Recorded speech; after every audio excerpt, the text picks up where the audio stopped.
Becky chose this poem as for her it expresses what death is. That through death we transition from this earthly life to life everlasting. The Ship by Henry van Dyke. I am standing upon the seashore. A ship at my side spreads her white sails to the moving breeze and starts for the blue ocean. She is an object of beauty and strength. I stand and watch her until at length she hangs like a speck of white cloud just where the sea and sky come to mingle with each other. Then someone at my side says, "There, she is gone." Gone where? Gone from my sight, that is all. She is just as large in mast, hull and spar as she was when she left my side. And she is just as able to bear her load of living freight to her destined port. Her diminished size is in me, not in her. And just at the moment when someone says, "There, she is gone," there are other eyes watching her coming and other voices ready to take up the glad shout, "Here she comes." And that is dying.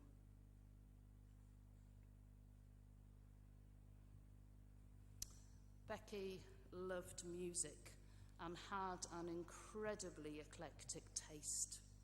She had 4 greats: the Beatles, Billie Holiday, Delamitri and Loudon Wainwright. She chose Delamitri, who we heard at the beginning of the service, because in Becky's words, "It's my youth and it brings back so many memories." And now we're going to hear the Beatles. Becky has chosen this song because in her words, it's joyous, it's relentless, it's just wonderful. Becky had the most beautiful face, full of sunshine, a face that will never be forgotten. And so we listen to the Beatles, "I've Just Seen a Face."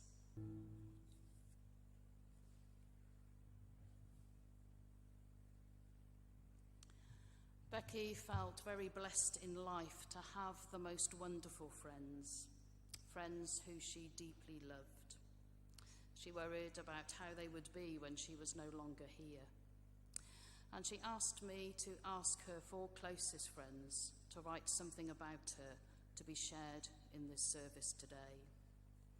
When I asked them if they would, I said that Becky knew how hard this would be for them and that she would understand if it was something they couldn't do. But each of them has, as I'm sure Becky knew they would. When you hear what they have to say, you will understand just how precious those friendships were, not only to Becky, but to Aid, Lucy, Rachel, and Sarah. So I begin with some words from Aid.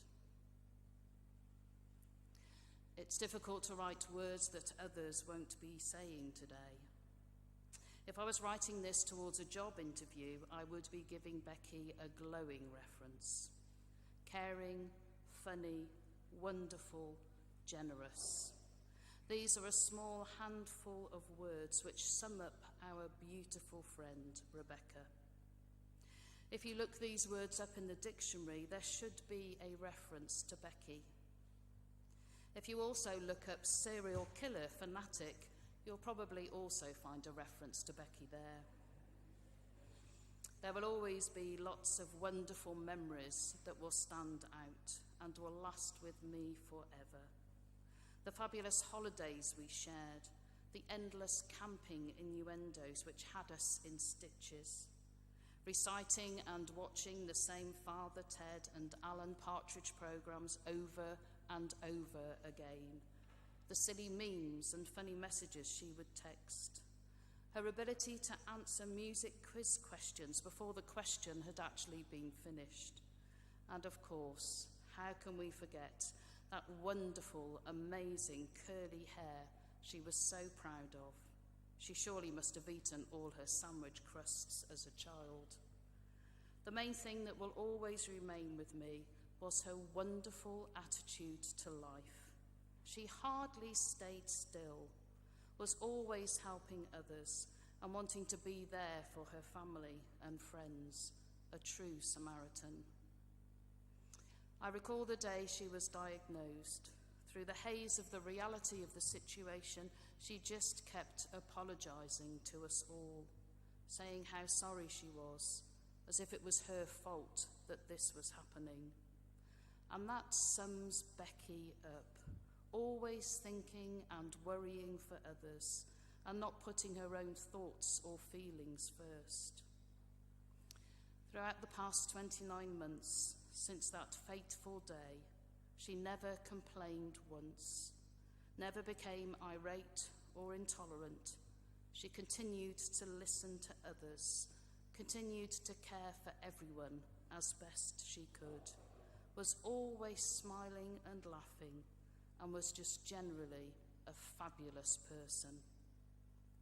We are all so lucky and so proud to have called Becky our dear friend. She will forever remain in our hearts and thoughts. We will miss you so much, Becky. And some words from Lucy. It is so incomprehensible to me that we have all lost our beloved Becky. And it's hard to find the words to say how much she meant to me as a friend. I will start with how we met. We met 23 years ago when Craig brought this gorgeous, leggy blonde into the Duke of York. We were all enamoured by this sparky, charismatic woman who had caught Craig's eye. I could see immediately that Becky was warm, friendly, and someone I'd liked to get to know. So we set up a lunch date at Milligan's in Walsall. We talked for hours, and it was like we'd known each other all our lives. She was so brilliant. I can even remember what she had to eat. Beef stroganoff with green beans that she sectioned off and ate methodically so that no stroganoff sauce touched the rest of the food on her plate. It's a price thing, apparently. That was it. A wonderful friendship was born, and we were more or less inseparable from that point on. We spent every spare second together to the point where we almost morphed into the same person. Our other halves used to call us the two Julies in reference to the characters in Bard Girls, who were known for finishing off each other's sentences and saying the same thing at the exact same time. We would do that often, look at each other in astonishment, and then laugh our heads off. Becky's support was constant throughout our friendship. For example, when I was in a very long labour with Sophie, my firstborn, she stayed at the hospital in the waiting room for as long as she could, just so I knew she was there. She knew what comfort I'd find in just having her nearby. When she received the call at 3 o'clock in the morning to say Sophie had been born, she said, "Thanks for letting me know," and then promptly vomited in the toilet. Such was the relief and elation she felt for the both of us. She was fiercely loyal to her friends and showed it constantly. I knew if I ever needed her, she would be there in a flash. She would drop everything and turn up. When I was having a tough time a few years ago, she would turn up with a bag of groceries, fill the fridge, and would then sit with me for hours. She never failed to amaze me with her wisdom and intelligence, and I'll be forever grateful to her for her unequivocal support. I'm not sure where I'd be without her. Humour played a huge part in our friendship. I don't think I'll ever laugh the way I laughed with Becky. Even through her darkest times, we would laugh, and I mean ugly, crying laughter, not just the odd chuckle here and there. She was so distraught to lose the use in her right arm and hand. She hated not being able to write and do the simplest of tasks. She never moaned about it and dealt with it in the best way she knew how, with humour. She would say that her days of doing YMCA, oops upside your head and the Macarena had gone, and would try proving it with a demonstration of doing each one. She would make light of things to ease the pain for others, another example of her selfless generosity and abounding love for everyone around her. There are so many things I'll miss about Becky. I'll miss her wearing flip-flops all year round. I'll miss her constantly having ladders in her tights. I'll miss our mutual love of cheese. I'll miss her love of brews. I'll miss my children asking, when are we seeing Auntie Becky? I'll miss her being the first person I'd text with a drama. I'll miss her sitting in the lounge with the blinds closed on a hot summer's day. I'll miss us both finishing off Lisa Clifford's food. I'll miss her curly girl routine. I'll miss her being my +1. I'll miss her unconditional love.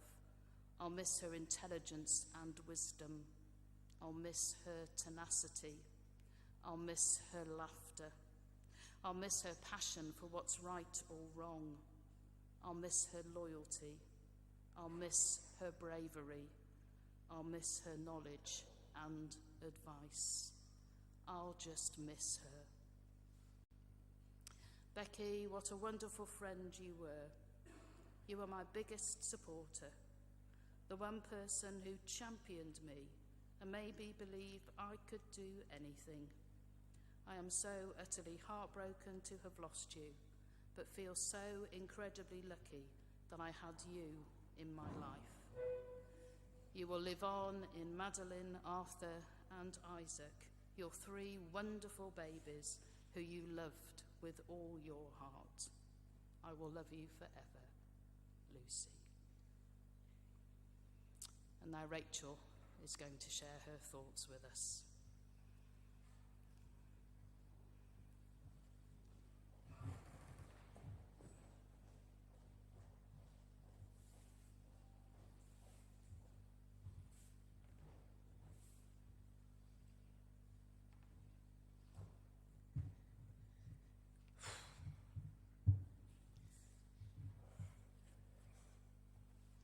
Compose myself.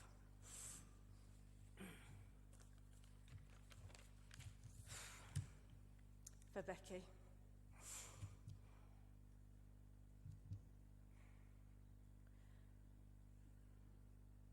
Becky was my friend. I am going to do this.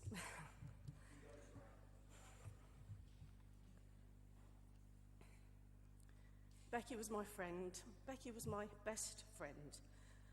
I know that many people regarded Becky as their best friend, which is testament to her. I think I need to lower this. She drew people in with a heady mix of humour, warmth, intelligence and kindness. For me, hours spent with Becky felt like minutes, and we spent hours together, literally doing nothing apart from laughing our heads off and listening to music. This started when we met in our first year at secondary school, and it continued as we grew older and had careers and families. I have never laughed with anyone like I laughed with Becky. She was hilarious. She was witty, sharp, and was also able to find humour in the bleakest of situations. She could extract the comedy value from practically anything. I remember us going to watch a highly inappropriate adult-themed play at the garage in Walsall at the age of 14. Under Becky's influence, it became a source of endless amusement over the years. As an adult, traumatic birth stories were transformed into comedy works of art by Becky. Becky was loyal and dependable to her very core, and these qualities cannot be underestimated. She saved my mum's life twice. In December 2017, I telephoned Becky in a panic because I had been unable to contact my mum over the phone. I was in Birmingham and Becky was in Walsall. Becky immediately went to the house and called an ambulance as soon as she arrived. 1 year later, the same scenario occurred again, and Becky stepped in without hesitation. When my mum died in October 2019, Becky, who was seriously unwell herself, came to see me.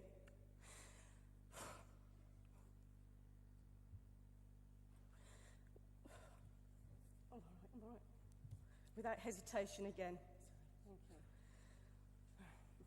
Becky was fiercely protective of those she loved, and Becky loved with every fibre of her being.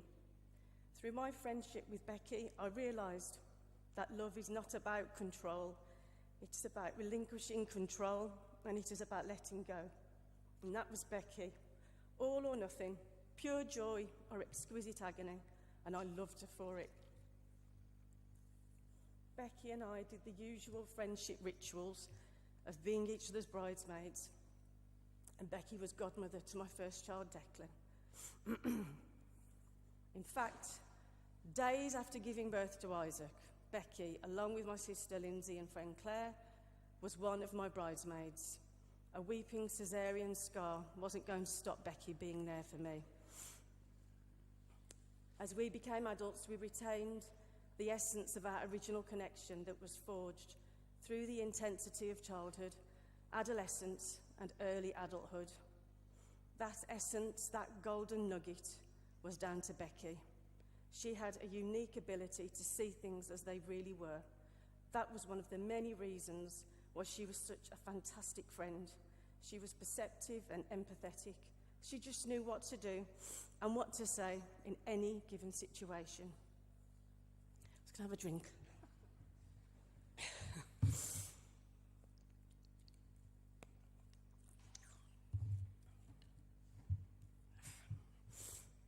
I will never forget Becky's beautiful, joyful face at concerts and comedy gigs. Our obsession with Delamitri and Justin Curry reached new heights when we began a prolonged stalking campaign of Justin, championed by Becky in her usual all-consuming style.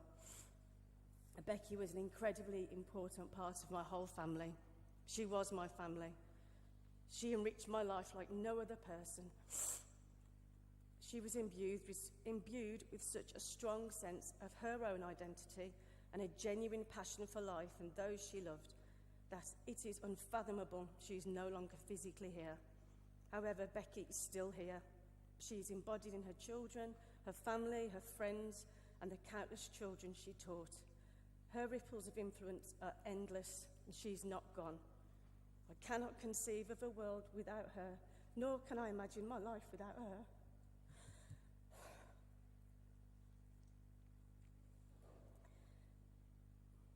Equally, I am so grateful that I had a life with Becky. Needing each other made us vulnerable in a sense because the loss would be so much greater, but that is the risk, and Becky was so worth it. I adore you, Beck. Always.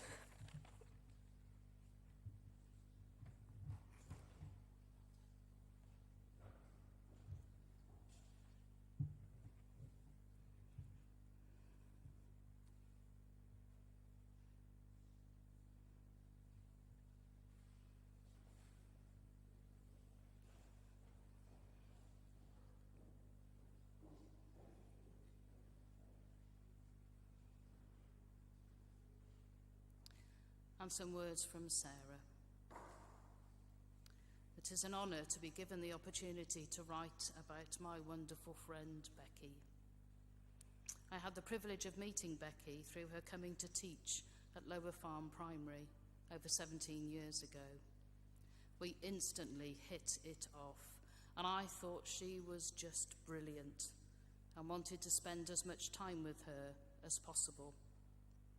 Initially, I taught in the classroom next door to Becky and was delighted to be able to send children with notes asking questions about the finer details of World War II in the days before Google.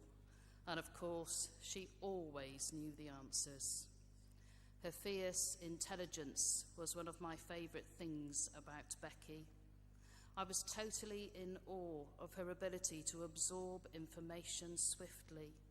Her speed reading was so impressive.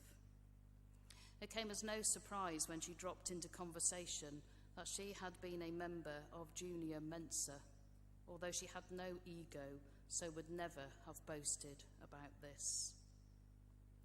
As our careers progressed, I was lucky enough to share classes with Becky. She was the best teacher I've known, a true natural. Becky had time for every individual child. The ones who found learning difficult, she helped with endless patience. The ones who loved learning, she inspired with enthusiasm. The ones who needed guidance, she nurtured with love. I never had to be concerned about any children in her care. She was devoted to them. Becky was always fully involved in school life. She enjoyed organising and supporting our whole school productions every year in the summer. Becky would add a touch of brilliance by making subtle suggestions from the sidelines. During each finale, Becky would lead the children out to rapturous applause. One of her favourite things about this job was seeing the parents' faces when their children came onto stage, and she would talk animatedly about this afterwards. She recognised the importance of these moments, reflected in the love and joy reciprocated between parent and child. Becky was a fabulous mum to her own 3 gorgeous babies, and I know they were her inspiration for much of her work. Becky also helped at an event called Lower Farms Got Talent, and she would speak very fondly of the performances by the children for years afterwards. She did suggest that she and I perform our own rendition of the dance duo Twist and Pulse one year too, but I declined. Becky was without doubt the funniest person I have ever met, and I know there will be many people here today that share that same sentiment. Even when she was very poorly towards the end of her life, she would still laugh her socks off with friends. She thrived on joy, and she brimmed with it. In later years, Becky became part of the leadership team at school and excelled at it. People wanted to do their best for Becky. She brought out this quality in those who worked with her. Becky had time for everyone, often staying behind to help other members of staff if they needed it. She wasn't a fan of deadlines. Becky never let me down, though. We emailed each other through the night prior to our last Ofsted inspection, and on the day, her brilliance was evident. It wasn't all work, and out of school, Becky and I spent lots of time together with our babies. During our maternity leaves, I once drove over to Becky's and spent the whole day with her and Madeline and my 2 girls. We loved each other's company so much that I went back again the next day too. We also shared a memorable holiday to Solva in Wales, with Arthur there too this time. Becky adored food, as do I, so our holiday treat was a bag of crisps before dinner as a starter. We had a great time, and Becky was just the best company. Supportive is a word I had noted down to include about Becky. Then I thought of the phrase, highly supportive. Neither of those does justice to her loyalty and devotion to her friends. During life's difficult times, Becky was always right next to me, holding my hand. She had a level of reassurance which was unmatched, and I know many people here will have witnessed this same selfless support and companionship. Becky didn't stop at friends. If she could see someone struggling, she would always be there to support and guide. It was no surprise that she became a Samaritan. Her advice was always perfect, and I trusted this totally.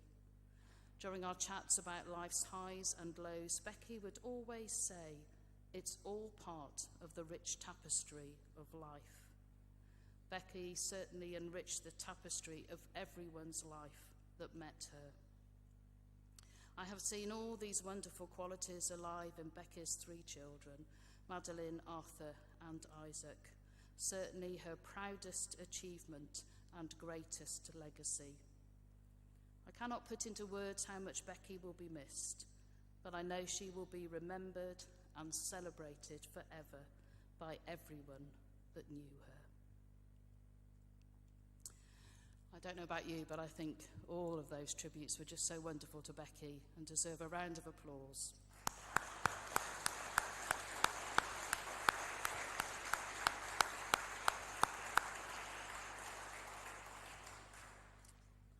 We're going to hear a song by another of Becky's great 4. She chose this song because, in Becky's words, it's just beautiful. Becky has had a poster of Billie Holiday on her wall since she was a teenager. To me, this song is apt. Becky gave all of herself to everything she did, and so we're going to listen to All of Me by Billie Holiday.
Going to hear some words from the Bible now, from Paul's letter to the church in Rome, Romans 12, verses 6 to 12.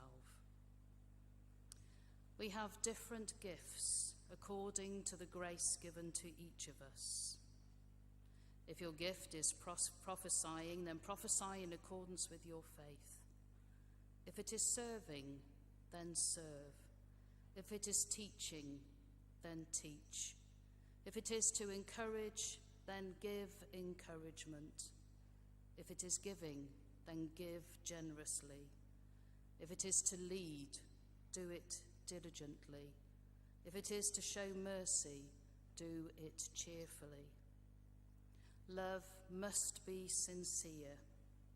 Hate what is evil. Cling to what is good. Be devoted to one another in love. Honour one another above yourselves. Never be lacking in zeal. Be joyful in hope, patient in affliction, faithful in prayer.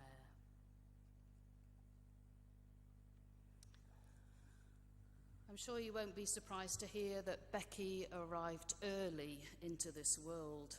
As her mum told me, she just couldn't wait until her due date. She was 3 years younger than her sister Emma. From a very young age, Becky always knew her own mind. She was always very much her own person and had a real spark about her.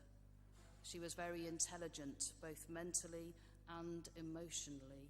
She soaked up information, loved learning, and was an avaricious reader. She borrowed books from the library at school. The trouble was, by the time she got to the front of the queue to have the book stamped, she had already read it. She took an interest in everything and everyone. Her knowledge was vast and her mind incredibly agile. According to her mum, she could also be a bit of a bugger.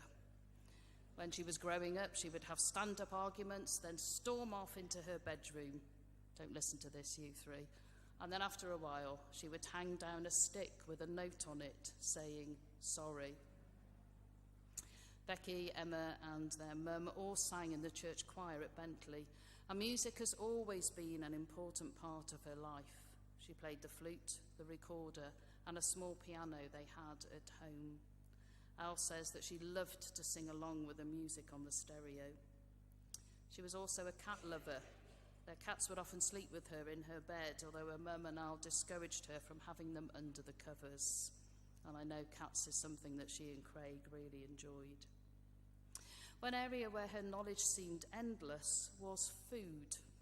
Whatever you wanted to know about different, often exotic foods, the history, the geography, the taste or the preparation, you only had to mention it to Becky, and she would already know all that was needed to be known. When Becky was growing up, they had great holidays each summer at East Wittering, Sussex, where they stayed with Becky's mum's friend, Sarah. Emma and Becky got on brilliantly with Sarah's daughters, Catherine and Hazel, and Becky was desperate to get there again before she died, but sadly didn't make it. Becky went to Bluecoat School just along the road. She wasn't sure about going into sixth form, and when she was asked what she was going to do, she said, "I could work in boots." The response from family was, "You'd manage that for about a month." She heeded advice, stayed on for sixth form, and then went to the University of Nottingham to do her teacher training. She spent one summer helping at Dudley College Study Centre and loved it. She showed signs of what a great teacher she would become, as she was so good at supporting everyone there. It was when she was home from university that Becky met Craig by chance at the end of a stag weekend he'd been on in Flan O'Brien's on the 13th of July. Becky was there with Rachel. They just started chatting. Becky was 19 and Craig 22. Becky vaguely remembered Craig from school, she told me. He'd been in Emma's year. She told me he was scruffy, whereas she was very smart, and he was always chewing gum. They arranged several dates, but both were nervous about whether the other would turn up and kept missing each other, which resulted in one texting the other saying, "Where were you?" to which the other would reply, "I was there on time." But when Becky was going back to university after a summer together with Craig, she gave him her telephone number on 2 bits of paper, as she knew he was guaranteed to lose 1 piece of paper. And when they did speak on the phone, Craig told her, "I think I've fallen in love with you." Becky used to come back every weekend to see him. Their friends' groups merged into one. They all shared a passion for music, and Becky would often sing to Craig's guitar. In the evening sessions they often had with friends. They hated being apart, so Craig would go and stay in Northampton every other day, and Becky cried every time he left. She moved back to Walsall and moved into Craig's mum's. She didn't want to rush anything, so she rented a flat with her friend Lisa. Craig and Becky got engaged in 2001. He proposed at the Riverside Hotel in Broughton. He'd borrowed one of Becky's rings to make sure he got the right size and bought a single diamond engagement ring. She loved it and said yes straight away. They married here in 2003. They bought their first house in Doveridge Place, which Becky fell in love with as soon as she saw it. Her first teaching job was at St Thomas of Canterbury in Colpool, and she moved from there to Lower Farm School. They had Madeline in 2006, and when they had Madeline, Craig suggested that he, Becky and Madeline should live together with Becky's mum and Al. Arthur was born in 2008 and Isaac in 2011, and they all lived together for 8 years, with Veronica and Elle helping to look after the children and the house and the garden. Becky was quite a strict mum. She got Madeline and Arthur and Isaac into routines very quickly. She knew her children inside out. She adored them and was excited for what they would achieve in life. They loved their family holidays to Cornwall with Becky's friend Helen and Corey and Lucy. But best of all, they loved Barmouth. Life seemed to be going really well, and just as they had planned. Craig says that cancer striking was most definitely not in the plan for their lives. Craig took time off work in January of this year and was Becky's primary carer. She had a little bell to ring so that she can let him know what she needed and when she needed something, and I have to say he makes great coffee. Veronica spent days with Becky when she was ill. They watched TV together, programmes like My £600 Life and Britain's Most Evil Killers. And they talked about current affairs, but most definitely did not always agree. Becky loved history and was really interested in the Romanovs, Hitler and Stalin. Her thirst for knowledge never diminished. And even in the last few days when I was away and text Sarah to see how she was, she said she's listening to a book about Hitler. I felt quite honoured that Becky trusted me to choose the right Bible reading for today. Her instructions were, choose something appropriate. The reading we heard was from Paul's letter to the church in Rome. The reason for choosing this reading is that I believe it encompasses all that Becky was. Paul tells us that we have different gifts and that what is important is that we use them well. Paul said, if your gift is teaching, then teach. Becky had the gift of teaching, and she did it more than well. Through her teaching, she was a wonderful encourager to pupils and colleagues alike. She was diligent, gave of her time generously, and was always so happy and cheerful. Sarah's words showed how much she was appreciated as a colleague. And when Becky was diagnosed, a Just Giving page was set up. It was filled with the most wonderful comments about Becky as a teacher. Comments from former pupils, from parents and from grandparents who had heard their grandchildren talk about their amazing teacher, Mrs. Broughton. She was so moved when she read the wonderful things that were said about her. Teaching was so much a part of who Becky was, and it broke her heart when she knew that she was no longer able to teach. But as Rachel said, Becky lives on through all those lives she has touched. Lower Farm School has put together books full of comments from staff, former pupils and parents, and memories of the children. Becky so wanted Madeline, Arthur and Isaac to know who she was. Those books will go some way towards them understanding just how highly thought of their mum was, and what an inspiration she was to her colleagues, who were more than colleagues, they were friends. Paul in his letter also said that if your gift is serving, then serve. This is something that Becky also did, especially through her work as a Samaritan. As a volunteer, Becky made a great contribution to the branch. As well as being a listening volunteer, she also took on other roles, including being a member of the training team. Here are some words from her Samaritan friends and colleagues. She was always supportive on a challenging shift and such a positive person generally. Becky holds a special place in our branch and will be sadly missed by us all. Becky was a force of nature, so vibrant and always cheerful. A whirlwind of a woman with a beautiful, calm, caring interior. It was a privilege to work alongside Becky on team, always professional. Becky was amazing, always made me smile. A pleasure to have known such a lovely person. I have special memories of our time shared on duties, ever supportive to me and a fab volunteer. A truly amazing lady. A strong character, she always made me laugh. Always so full of life. We will miss her greatly. Paul went on in his letter to say, love must be sincere. Hate what is evil. Cling to what is good.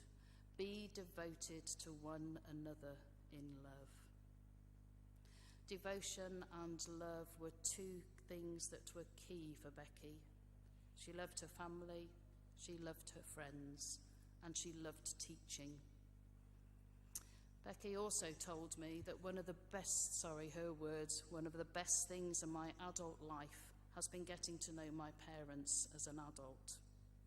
Her dad, Nigel, has reflected on how bravely Becky came to start to accept her situation. He says she did everything she could to relieve pressure on family and friends, showing her courage and love for us all.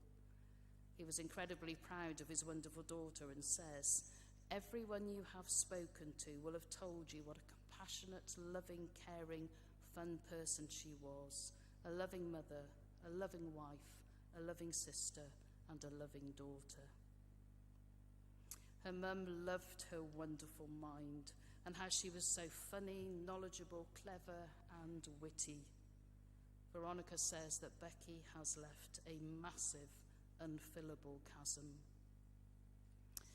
Emma says, it's been almost impossible to find the right words to describe what it's like to have Rebecca as a sister.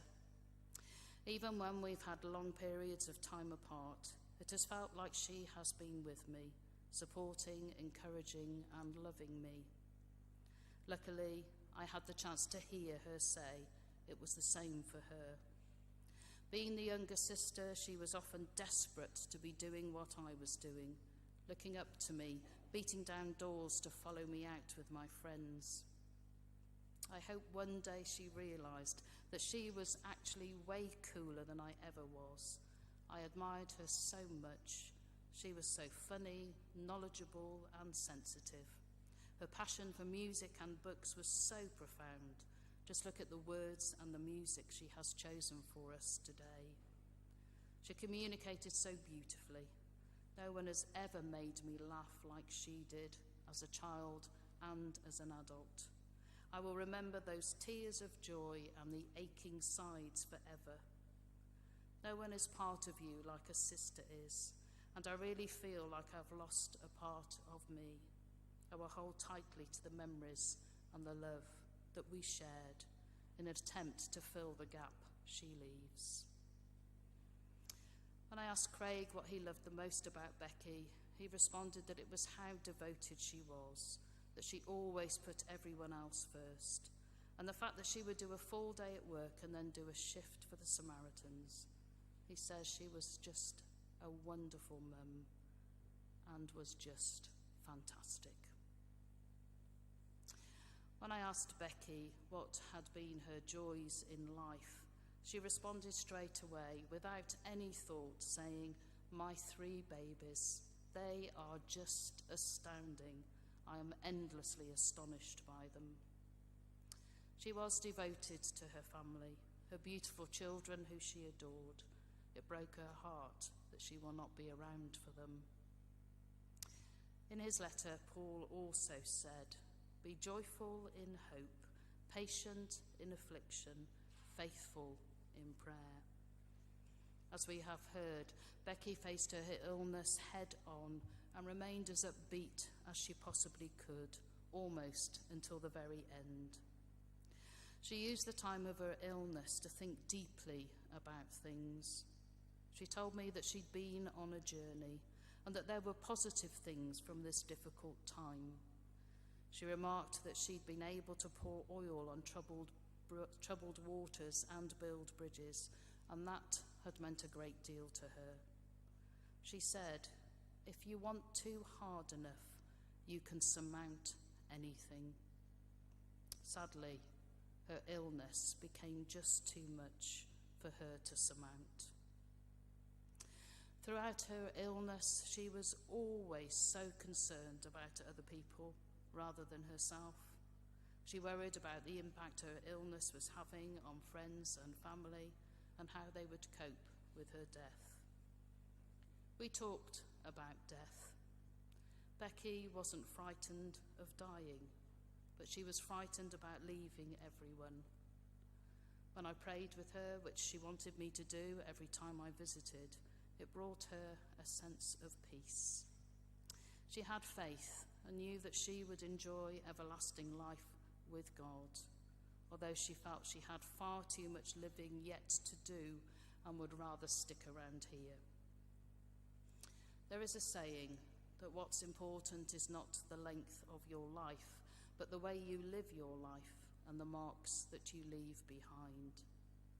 Becky has left wonderful marks behind. She will never truly know the impact she has had on so many people, family, friends, colleagues, and pupils. But oh, how we wish she was still here to carry on having that impact. She knew that you would all miss her in a way that cannot be described in words. The Billie Holiday song we listened to had these words: "Your goodbye left me with eyes that cry. How can I go on, dear, without you?" But she so wanted you all to carry on, to live the life that she can no longer live. Becky knew your grief would be painful, and she would have done anything to take that pain away from each of you.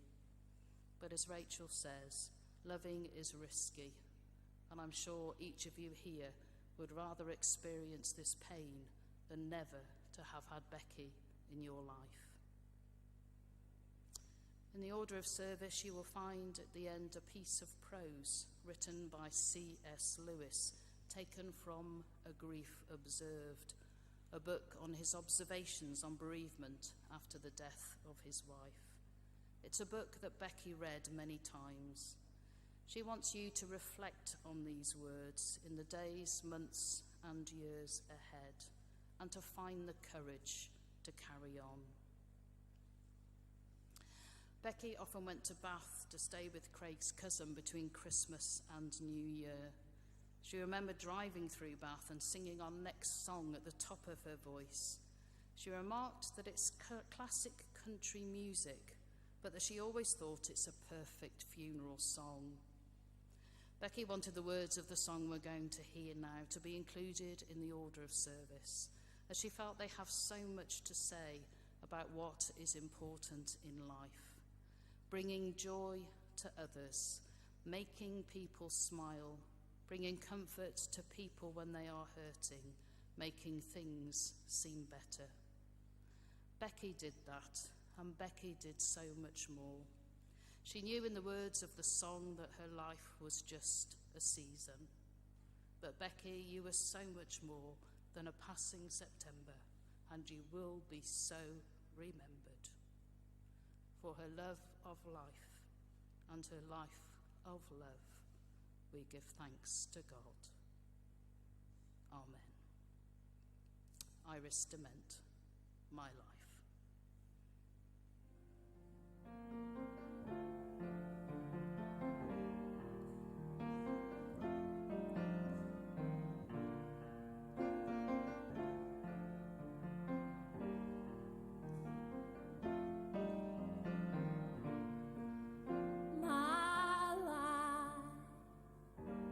Don't count for nothing when I look at this world.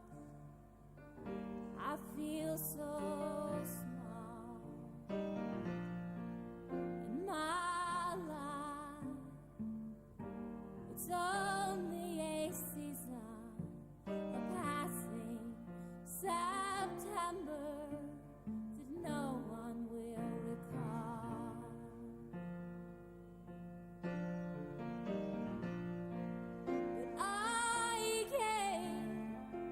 Joy to my mother, and I made my lover smile, and I can give comfort to my friends when they're hurting, and I can make it seem better for a while.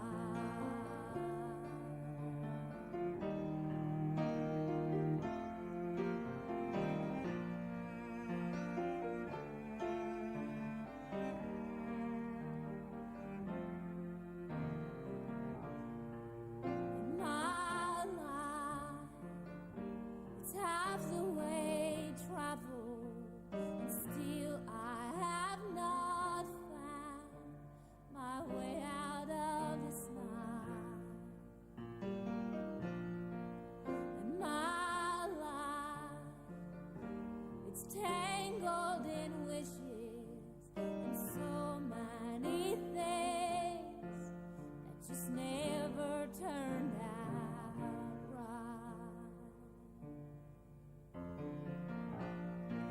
But I gave joy to my mother, and I made my lover smile, and I can give comfort to my friends when they're hurting, and I can make it seem better. I can make it seem better. I can make it seem better for a while.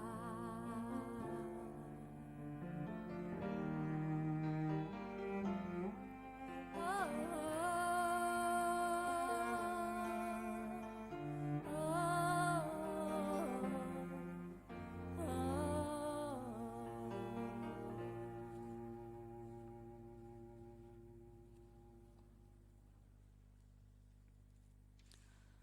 Let us pray.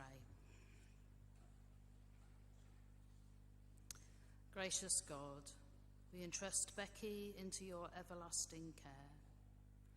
And as we do so, we thank you again for her life and for the memories we have of her that we will cherish.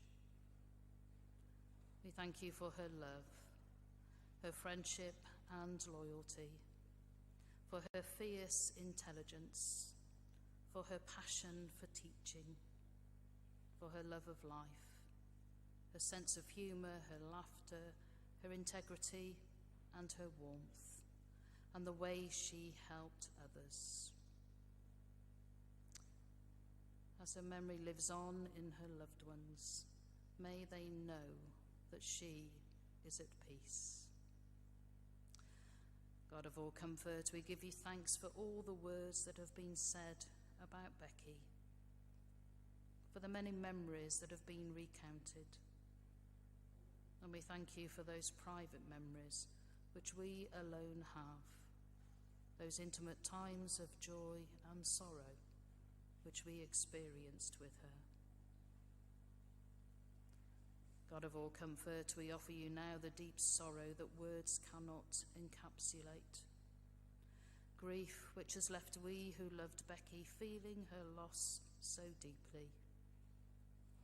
We remember particularly Craig, Madeline, Arthur and Isaac, and all Becky's family and friends. Bind them together as they grieve. Give them courage to be open with one another about their sadness, and help them to take the next step in their lives, comforted by the memories of precious time with Becky.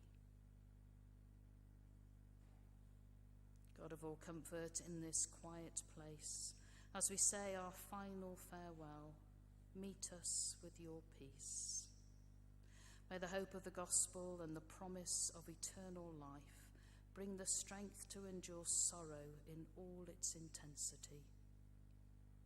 May we look forward in faith, knowing that in Christ nothing can separate us from you or from those we love. In the name of Christ, amen. And I invite you, if you have faith, to join with me in the Lord's Prayer.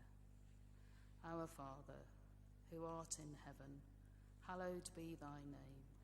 Thy kingdom come, thy will be done, on earth as it is in heaven.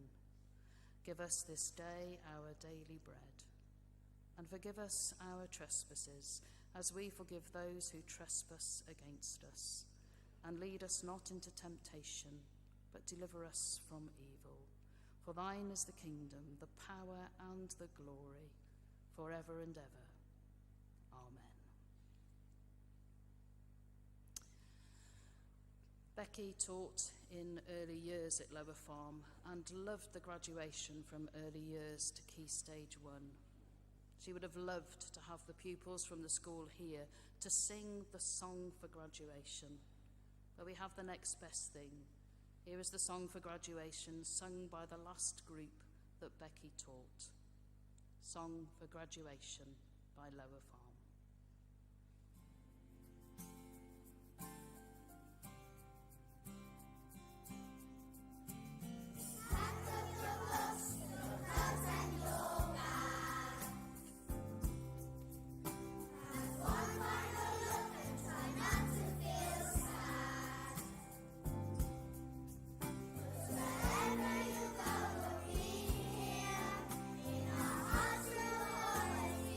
Yeah.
like to share with you now a message from Becky.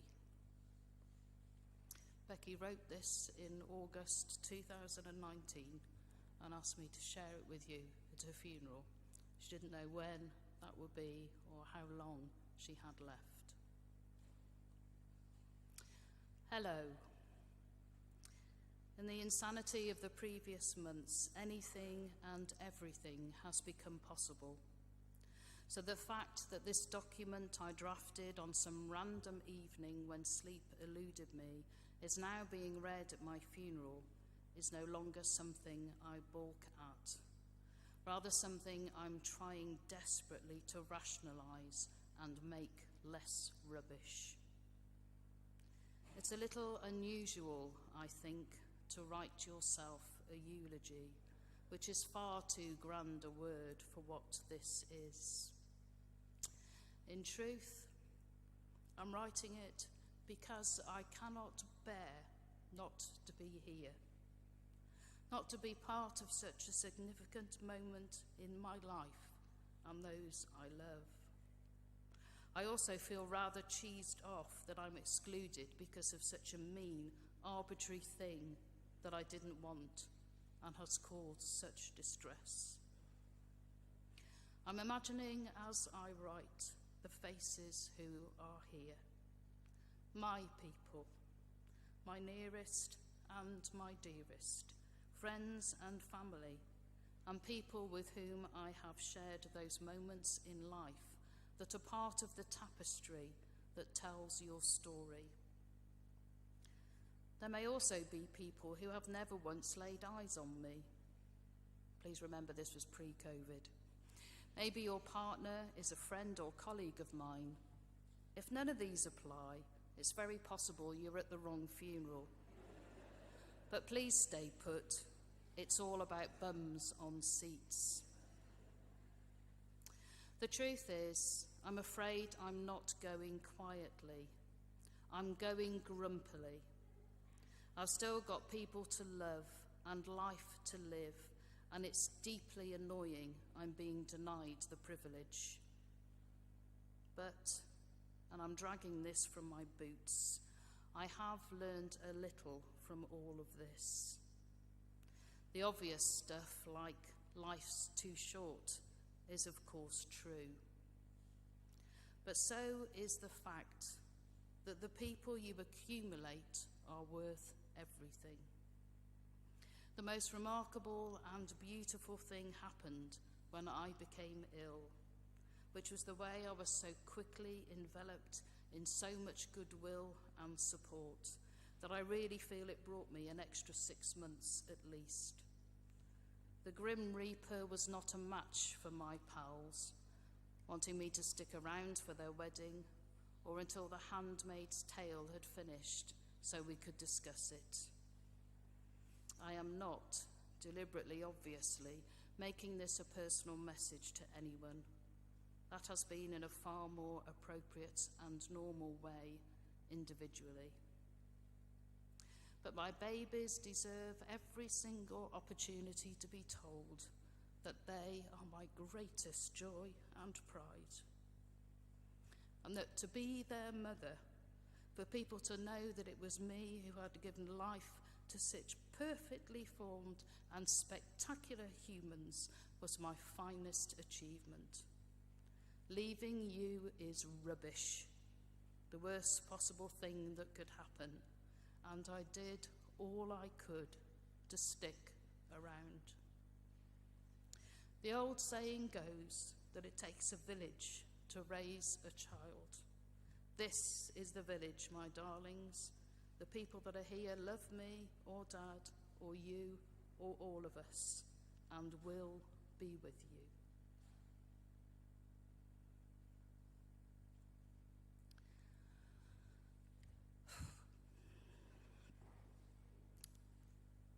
Loudon Wainwright is another of Becky's great four.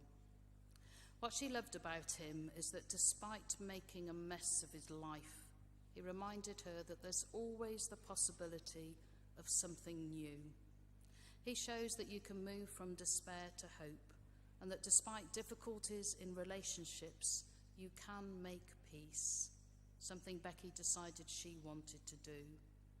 She says, "I love it because it's so honest. It gets your emotions going. I haven't always been relaxed about friends and offending people, but have realised it's as simple as treating each other kindly. I wish I'd realised that 30 years ago. It's simple. Live a good life. I want my children to know what it took me a long time to learn. Treat people kindly." And happy anniversary by Loudon Wainwright.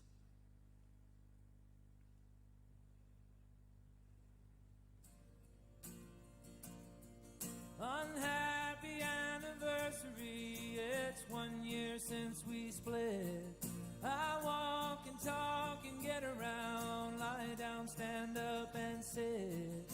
I eat and drink and smoke and sleep and live a little bit.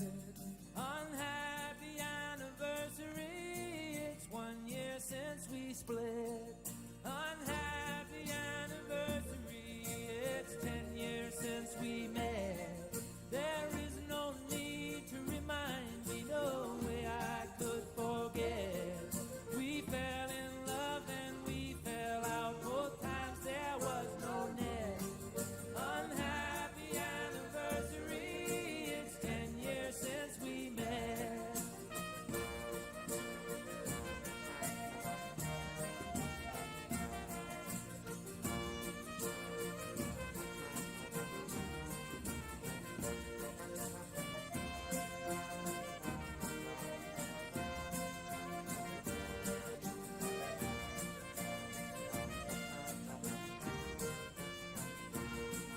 Unhappy anniversary, I cannot count the days and nights that I have thought of you since we went separate ways.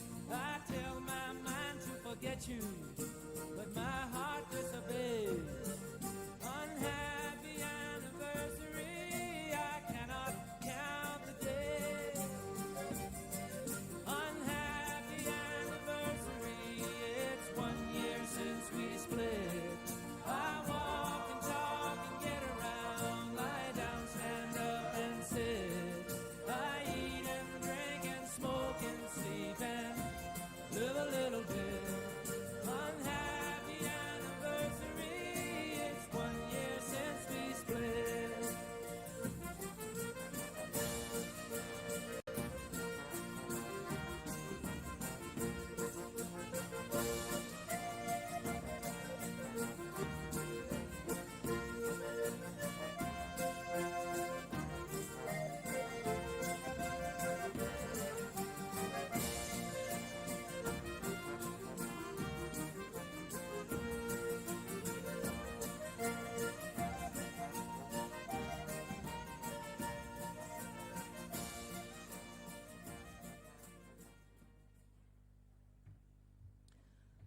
We come now to the time when we commend Becky to God. If you're able, will you please stand?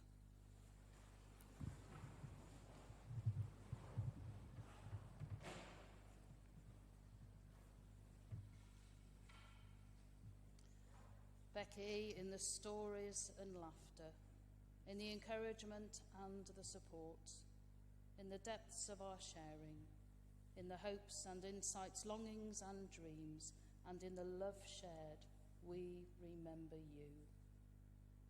God of our beginnings and endings, we celebrate all that we have shared with Becky. May the love that's in our hearts be a bond that unites us forever.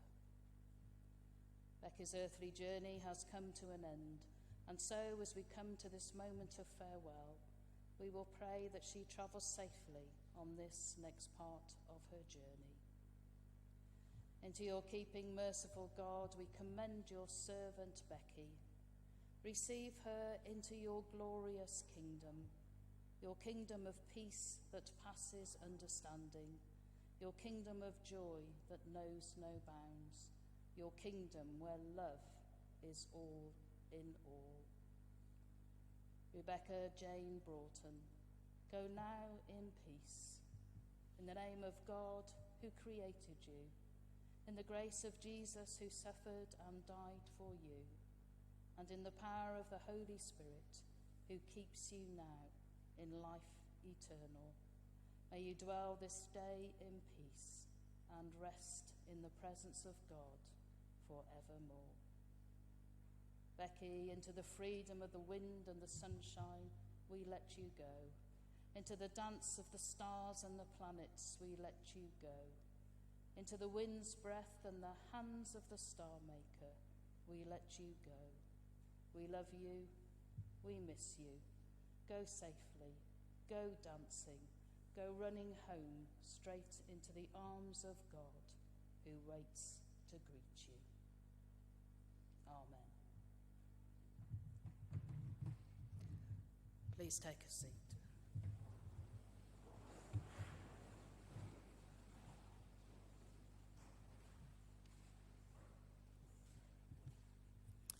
Becky chose this next poem because she thought it was a laugh. And even though she's gone and you are hurting, she wants you all to never stop singing and never stop laughing. Joyce Grenfell. If I should go before the rest of you, break not a flower, nor inscribe a stone, nor when I'm gone speak in a Sunday voice. Be the usual selves that I have known.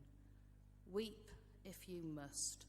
Parting is hell, but life goes on. So sing as well. May the love of friends, the radiance of memory, the hope for an abundant life, and the power of love fill us with strength and peace. And may the mystery of God enfold us. May the wisdom of God uphold us. May the fragrance of God be around us. May the brightness of God surround us. May the wonder of God renew us. May the loving of God flow through us. May the peace of God deeply move us. And may the moving of God bring us peace. Amen. Maybe I'm amazed by the Beatles.